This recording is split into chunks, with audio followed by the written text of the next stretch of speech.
Hi മക്കളെ, എല്ലാവർക്കും ഗുരുദക്ഷിണയിലേക്ക് സ്വാഗതം.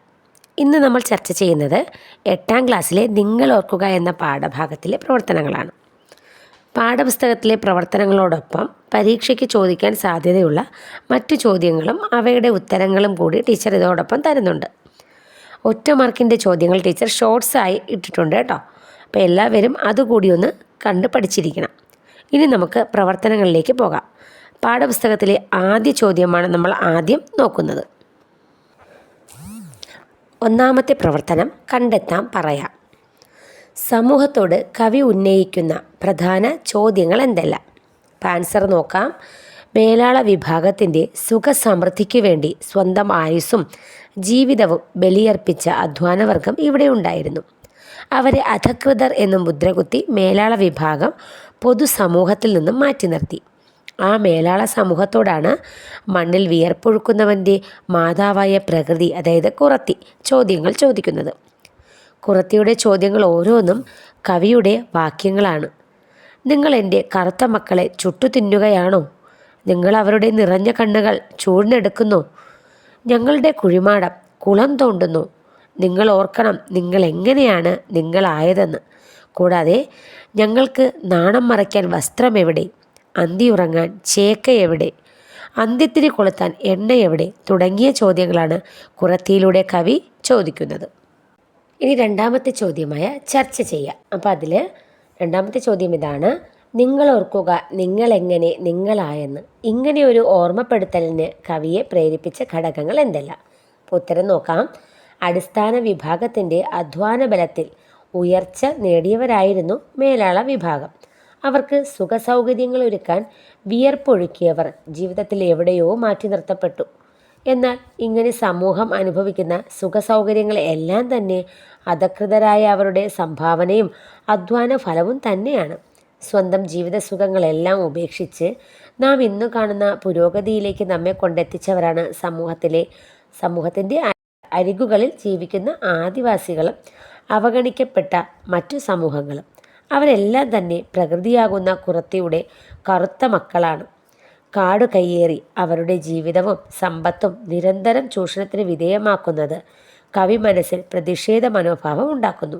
ഇങ്ങനെ ഒരു ഓർമ്മപ്പെടുത്തലിന് കവിയെ പ്രേരിപ്പിച്ച ഘടകങ്ങൾ ഇവയെല്ലാമാണ്. ഇനി നമുക്ക് മൂന്നാമത്തെ ചോദ്യത്തിലേക്ക് പോകാം. വിവരണക്കുറിപ്പ് തയ്യാറാക്കുക. നിങ്ങൾ എൻ്റെ കറുത്ത മക്കളെ ചുട്ടു തിന്നുന്നു. നിങ്ങൾ അവരുടെ നിറഞ്ഞ കണ്ണുകൾ ചൂഴ്ന്നെടുക്കുന്നു.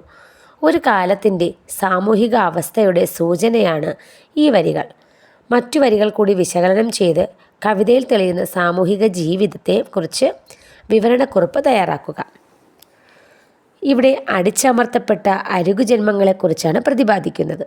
കടമനിട്ട രാമകൃഷ്ണൻ തൻ്റെ കുറത്തി എന്ന കവിതയിലൂടെ സമൂഹത്തിന് നേരെ ചോദിക്കുന്ന ചോദ്യങ്ങളാണ് പാഠഭാഗം. നഗരവൽക്കരണത്തിൻ്റെയും വികസനങ്ങളുടെയും പേരിൽ നാം പ്രകൃതിയെ നിരന്തരം ചൂഷണം ചെയ്യുന്നു. സമൂഹത്തിൽ അടിച്ചമർത്തപ്പെട്ട കീഴാള വംശജരായി പ്രകൃതിയെ സങ്കല്പിച്ചുകൊണ്ടും ഒരു അമ്മയായി പ്രതിനിധീകരിച്ചു കൊണ്ടുമാണ് കുറത്തിയിലൂടെ കവി ചോദ്യങ്ങൾ ഉന്നയിക്കുന്നത്. മലയിറങ്ങി വന്ന് കുറത്തി സമൂഹത്തോട് ചോദിക്കുന്ന ചോദ്യമാണ്: നിങ്ങൾ എൻ്റെ കറുത്ത മക്കളെ ചുട്ടു തിന്നു. അവരുടെ ദുരിതങ്ങൾ നിറഞ്ഞൊഴുകുന്ന കണ്ണുകൾ ചൂഴ്ന്നെടുത്തു. അവരുടെ കുഴിമാടം പോലും നിങ്ങൾ വീണ്ടും വീണ്ടും നശിപ്പിക്കുന്നു. തുടങ്ങി നിരവധി ചോദ്യങ്ങളാണ് സമൂഹത്തോടും മേലാള വർഗത്തോടും കവി ചോദിക്കുന്നത്. ഇന്ന് നമ്മുടെ സമൂഹം കഷ്ടപ്പെടുന്നവനെ കണ്ടില്ലാന്ന് നടിക്കുന്നു. അവന് യാതൊരു പരിഗണനയും ഭരണകൂടങ്ങൾ പോലും നൽകുന്നില്ല. പ്രകൃതിയെ ആരാധിച്ചും പ്രകൃതിയോട് ഇണങ്ങിയും ജീവിക്കുന്ന ഗോത്രവംശജരായ പ്രകൃതിയാകുന്ന കുറത്തിയുടെ മക്കളെ അടിസ്ഥാന ആവശ്യങ്ങൾ പോലും സാധിച്ചു കൊടുക്കാതെ വളരെ ദാരുണമായി പോലും കൊല ചെയ്യാൻ മടിയില്ലാത്തവരാണ് ഇന്നത്തെ പരിഷ്കൃത ലോകം. തൻ്റെ കറുത്ത മക്കൾക്ക് ഒരു നേരത്തെ ആഹാരമോ നാണം മറയ്ക്കാൻ വസ്ത്രമോ അന്തിയുറങ്ങാൻ വീടുകളോ ഇരുട്ടകറ്റാൻ തിരി കൊളുത്താൻ എണ്ണയോ ഇല്ല എന്ന സങ്കടം ഒരു അമ്മയിലൂടെയാണ് കവി അവതരിപ്പിച്ചിരിക്കുന്നത്. തൻ്റെ മക്കൾക്കുണ്ടാകുന്ന വേദനകൾ ഒരമ്മയ്ക്ക് മാത്രമേ തിരിച്ചറിയാൻ കഴിയൂ. പ്രകൃതി മാതാവ് തന്നിലേക്ക് അലിഞ്ഞു ജീവിക്കുന്ന അടിസ്ഥാന വർഗത്തെ തൻ്റെ മക്കളായി കണ്ട് വേദനിക്കുന്നു. സമൂഹത്തിൽ യാതൊരു വിധത്തിലുള്ള അവകാശമോ സ്ഥാനമോ സ്വാതന്ത്ര്യമോ ഇല്ലാത്തവരായിരുന്നു കീഴാള വർഗം. എന്നും അവരെ അരികിലാക്കപ്പെട്ടവരായി ഒഴിവാക്കിയിരുന്നു എന്നും നമുക്ക് മനസ്സിലാക്കാം. ഇങ്ങനെ പ്രകൃതിയെയും പ്രകൃതിയോട് ഇണങ്ങി ജീവിക്കുന്നവരെയും ചൂഷണം ചെയ്യുന്ന അധികാരങ്ങളോടും ഭരണകൂടങ്ങളോടുമുള്ള പ്രതിഷേധമാണ് നിങ്ങളോർക്കുക എന്ന കവിത. നിങ്ങളോർക്കുക എന്ന ശീർഷകത്തിൻ്റെ ഔചിത്യം. അപ്പോൾ എല്ലാവരും നിർബന്ധമായും പഠിച്ചിരിക്കേണ്ട ഒരു ചോദ്യം തന്നെയാണിത്. നിങ്ങളോർക്കുക എന്ന ശീർഷകത്തിൻ്റെ ഔചിത്യം നോക്കാം നമുക്ക്. നിങ്ങളോർക്കുക എന്ന കവിത ഒരു ഓർമ്മപ്പെടുത്തലാണ്.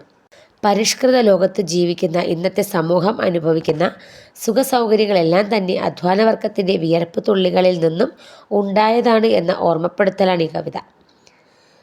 തങ്ങൾക്കുള്ളതെല്ലാം ചൂഷണം ചെയ്ത് തങ്ങളുടെ അടിസ്ഥാന സൗകര്യങ്ങൾ പോലും നഷ്ടമാക്കിയ മേലാള വിഭാഗക്കാരോടുള്ള രോഷമാണ് കുറത്തിയിലൂടെ കവി ചോദിക്കുന്നത്. തലമുറകളായി പ്രകൃതിയുടെ മക്കൾ അനുഭവിക്കുന്ന അവഗണനകൾ നമുക്കിവിടെ കാണാൻ കഴിയും.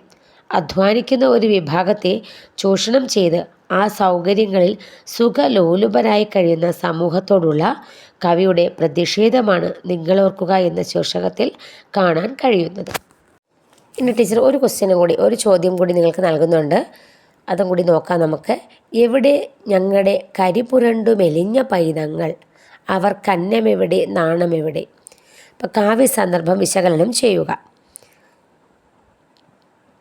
കാടിൻ്റെ മക്കളായ അടിസ്ഥാന വർഗത്തെ അരികു ജീവിതങ്ങളാക്കി മാറ്റിയ മേലാള വർഗത്തോട് കവി ചോദിക്കുന്ന ചോദ്യങ്ങളാണ് കവിതാ ഭാഗം. അതിലെ പ്രധാന വരികളാണ് ഇവിടെ തന്നിരിക്കുന്നത്. പരിഷ്കൃതരായ മേലാളവർഗത്തിൻ്റെ പ്രകൃതിയിലേക്കുള്ള കടന്നുകയറ്റവും ചൂഷണവും അപരിഷ്കൃതരായ അധകൃത വംശത്തിൻ്റെ നാശത്തിന് കാരണമായി. പ്രകൃതിയാകുന്ന കുറത്തിയുടെ മെലിഞ്ഞ പൈതങ്ങളാണവർ. അടിസ്ഥാന ആവശ്യങ്ങളായ ഒരു നേരത്തെ അന്നമോ നാണം മറയ്ക്കാൻ വസ്ത്രമോ ഇല്ലാത്ത കീഴാള വർഗത്തിൻ്റെ ജീവിതാവസ്ഥയാണ് ഇവിടെ പ്രതിഫലിക്കുന്നത്. നിങ്ങളോർക്കുക എന്ന കവിതയിലെ പ്രധാനപ്പെട്ട ചോദ്യങ്ങളും ഉത്തരങ്ങളുമാണ് ടീച്ചറുടെ ചർച്ച ചെയ്തത്. എല്ലാവരും നന്നായിട്ടത് വായിച്ച് പഠിച്ച് മനസ്സിലാക്കുക. തുടർന്ന് എന്തെങ്കിലും സംശയമുണ്ടെങ്കിൽ കമൻറ്റിലൂടെ ടീച്ചറിനെ അറിയിക്കുക. ടീച്ചർ അത് നൽകുന്നതായിരിക്കും.